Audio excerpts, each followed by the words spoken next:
Welcome to Radical Ideas. This is our final episode, and for this episode, I'll be your pilot, Joe Serrero, and with me is Mary Weibel. I'm the co-pilot and Minion First Class. And for this PD, what we did is focused on our flight simulators, and we called this one Come Fly With Us. And with it, we had a special guest, didn't we, Mary? Yes, we had Bob Fuller, a retired Navy pilot who came out and spent the morning with us, giving our teachers a little orientation to the basics of flight and simulation. And those simulators are no toy. They're actually used at your flight schools. What we did is we took it to the next level and we applied math behind the simulator.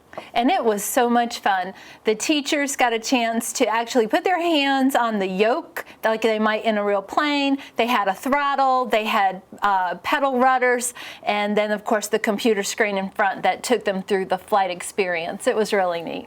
So after the teachers did that free flight, the tutorials, we gave them their first mission. Oh yeah. Yeah, and I think we had a total of 3 missions throughout the whole day. Let's go ahead and run a few of those clips.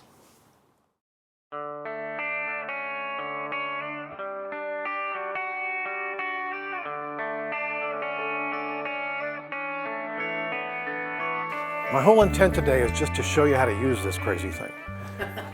And I will tell you that when I started flying with the Navy in 1968, the stuff we had wasn't anywhere near what this stuff can give you. And today, what we're using over at MCS New River and other places, our 6 Degree of Freedom, airlines are using them too, much more complex. But they make it real. And this is, believe it or not, pretty darn real. So while it may, seem a little strange to you or trying to understand how to use it, my job is to show you that it's pretty darn simple in many ways and that you can do this. It really is a lot of fun. And I also tell you it's a great motivator for young students. I volunteer in Betty Bigney's STEM class, and I can only fly about 4 students a period, because 40-minute period, shortest class I've ever seen. But anyway, and they're really into it. And believe it or not, the simulator will fly 24 different airplanes, this particular set of software. There's more software that's available. You can go to all kinds of things, and the students see this kind of thing. Oh, can I fly that? Oh, can I do this? And so we use it kind of, you get the basics down and we'll go and fly these things.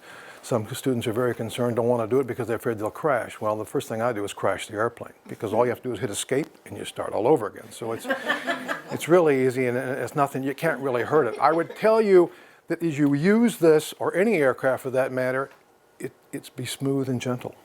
I tell them, don't grab the controls any harder than you grab your own nose. You don't have to do that. Let me show you just some basics of what some of this is, and then I want to eventually have you all get out and sit at the controls and try it, and we'll be here to help you do it. The simulator will give you a lot of verbal as well as graphic and written instructions to what to do. So you can actually control this thing several ways, but the equipment we have here, you can do it from the controls with some minor help from the computer. So let me tell you what this is. The first thing you have is this thing here. It looks like a steering wheel. It's called a yoke. If you want to bank, roll the aircraft, you roll left, you roll right. Simple thing. If you want the nose to come up, houses to get smaller, pull back. If you want the houses to get bigger, push forward a little bit. This is called a throttle quadrant. It's the gas pedal, if you will. And you can see that there's the throttle over there, and I'm working the throttle. All right, this menu is a series of missions, and you can select various skill levels. And basically, I start with beginner, albeit I'll tell you the students they want to fly jets, and so we do get into jets so they can do that.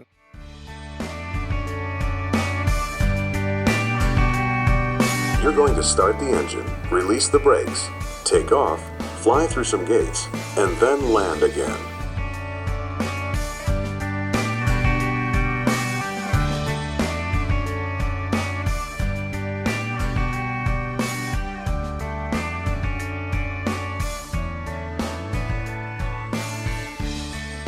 Everybody ready now? Okay, I want you to click the little button on the back side of the yoke. It's red. Click that. All right, you got the motor started? Okay, power all the way up. All the way up. Okay, there it goes. Pull back on the stick a bit. Congratulations, you're flying.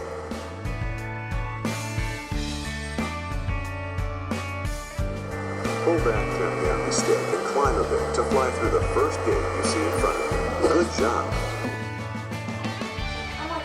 Okay, we're going to go to the 747 -400. Well, one of the things that I wanted to show you, and this is going to come up later, is the fuel and payload.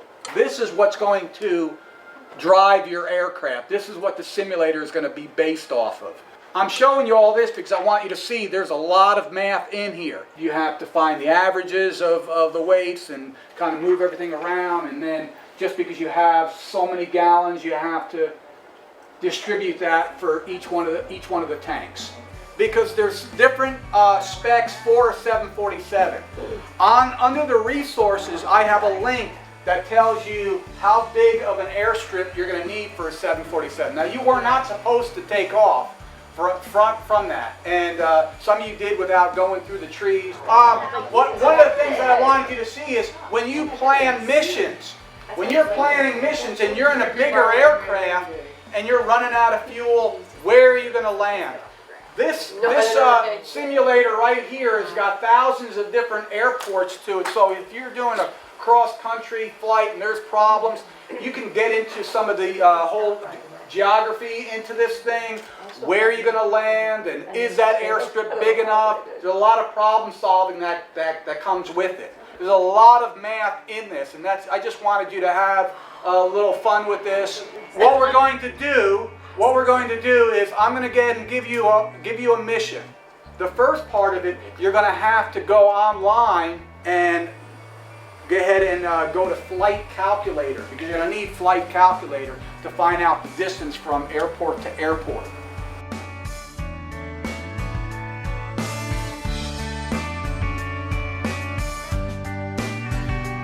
I just finished attending a Come Fly With Me session, and it's looking at connecting STEM and aviation and helping the children get motivated in using math in an applicable way. I found it very exciting and intense. We had to do a lot of calculations when it came to load and capacity. We had to look at fuel and calculation of looking at nautical miles and distance. We were flying and I thought I was going to crash all the time, and was I going to make it, and did I have enough fuel? And so you really have to go back and recalculate. I just think it's something that will really help motivate the class. The students see how using math is very applicable in everyday travel and things like that.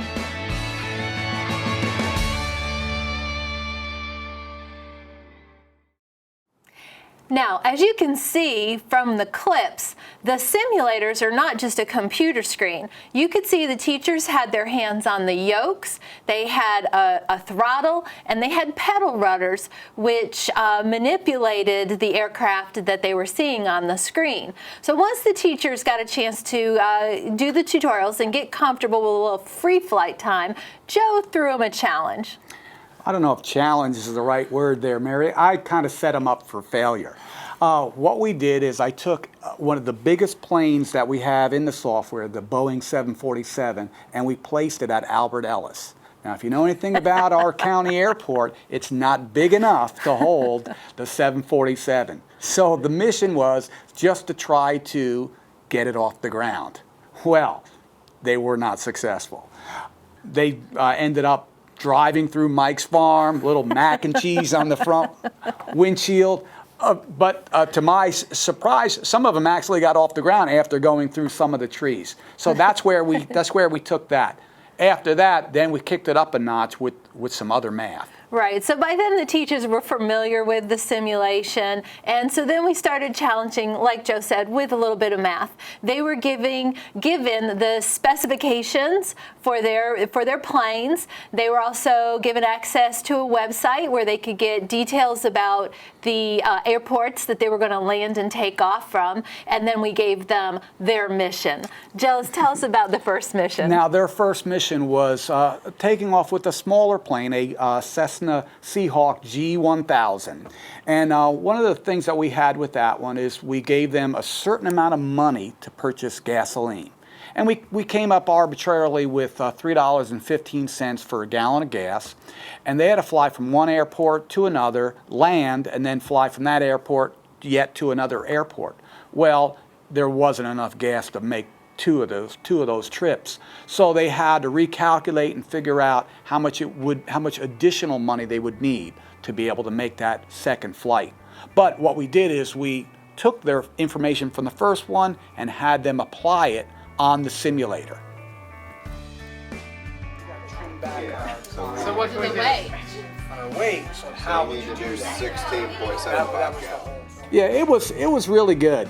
But what I liked is one of the things that Bob had said. Oh, yes. Bob talked about how some of the math that they were doing was actually the same type of math a pilot might use to plot a course and a flight plan and to calculate their weight and their costs and mileage. But then we kind of took a twist away from reality. Yeah, now don't do this at home. But one of the things that we did to really apply the math was to really max out the plane's capacity. Our last mission was the Mooney Bravo, and that was where we had the sumo wrestlers come on, and the plane got so heavy that we had to lighten the fuel, and even on the simulator you could see that the plane was shaking. It was really great to see the team. They were all saying, "Joe, there's only 7/8 of a pound to spare. How can you, you know?" and our pilot friend, he was like, "Yo, you don't do this. You don't do this." But we had to go through with the mission. We did. But now in that, you were in the back, and there was something special going on back over there with a few teachers. Yes, it was so interesting because one of the things that the simulator showed us was how you balance the payload or the weight on the plane between the nose, the body, and the tail. So those teachers started by looking at the original ratios for a balanced plane. Let's say it was a 1 to 1.7 to 1 ratio from nose to wings to tail. So they looked at those numbers first, calculated a ratio, and then applied it to the total weight of the sumo wrestlers and the fuel. And then calculated out how much weight should go over the wings, how much should be in the nose and the tail so it wouldn't be too heavy. And that was really neat. I thought that was such a novel approach to trying to figure out the problem. Instead of dumping some of their payload, they were just trying to balance it out. It worked really well until one of their numbers came out to be 2.3 or something. So they realized they could only take 2 in a portion of one of the sumo wrestlers. So that's where the ratios and proportions kind of fell through. Wait a minute, why not? Be extra on each, so I'm just going to do that. We got him in the front. See how we're Because just we don't rolling want out to the be trees. top heavy or tail heavy. Yeah.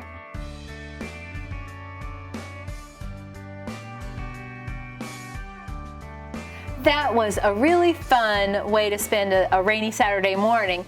And Joe, where would people go, or how would they go about getting information about some of the missions and the other things that we worked with on Saturday?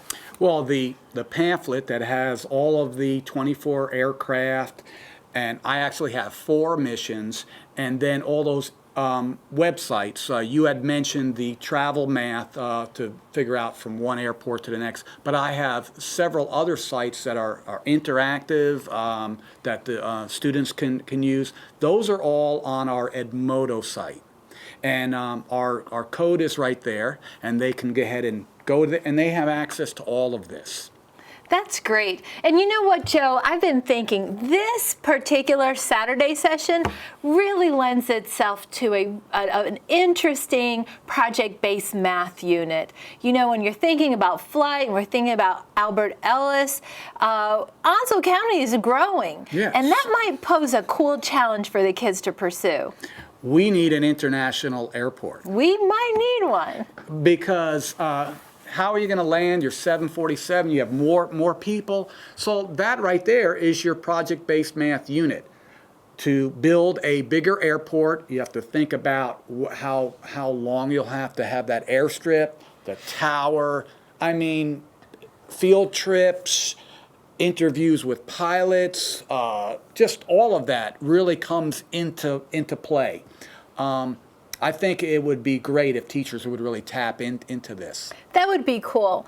And of course, one of the hooks is actually using the simulators. But I know a lot of teachers are probably a little nervous about investing the time for the kids to do the tutorials. What would you recommend to them? Well, I would say first to just check out 2 of the flight simulators and put it in the back of the room and make it as sort of a center for students. They finish up their work early or whatever, and they can go back and they could do all those tutorials.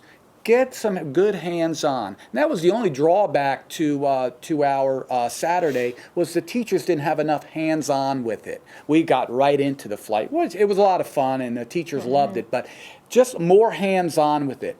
Once the students get their hands-on with it and can fly it and follow the navigator and all that, then they could check out more and do a complete unit. So just how many flight simulators do we have for teachers to check out? We have a lot, Mary. We have 17 in our inventory. Wow. Some with the rudders, some without the rudders. We even have laptops where the program is loaded on it, or you can just check out the software and load it on your own computers. We even have another software program that we haven't even tapped into called the X-Plane, and there's something like 8 CDs there, and I don't even know what that thing can do. But this thing could really branch into something really, really big. Wow, that sounds great. The sky was the limit at this PD that we had. Come Fly With Us was an ultimate success. And teachers can check out our flight simulators by just visiting our Weebly. We have, and if you haven't been to the Weebly in a while, you're really missing out. We have our projects arranged by grade level, so they can get a lot of good ideas to do future PBM units. We even have our digital badge on there. So in the future, when teachers do a unit, they can attach their digital badge, attach it to their email. Again, the sky's the limit. Well, we've had a really interesting year this year. We did. With our project-based math team and the teachers. We, I think, really helped the teachers make that math come alive. Definitely. I'm sure it carried over into their classrooms. We started with the shoots, balls, and bases. We took math into literature. We used robotics. We found math living at Sturgeon City. It was living there. And now we've taken it to the sky with our flight simulation. It has just been a really fun experience. Yeah, and it's been really good to get this out to the teachers, to be able to bring them the resources, just to see their faces. Oh, wow, this is for me. It's been a great year for project-based math, and we'll have to call it an end right here, Mary. So for project-based math, I'm Joe Sherrero with Mary Weibel and Shelley Alford, who's not with us here today, but we're just going to bid you farewell. Farewell.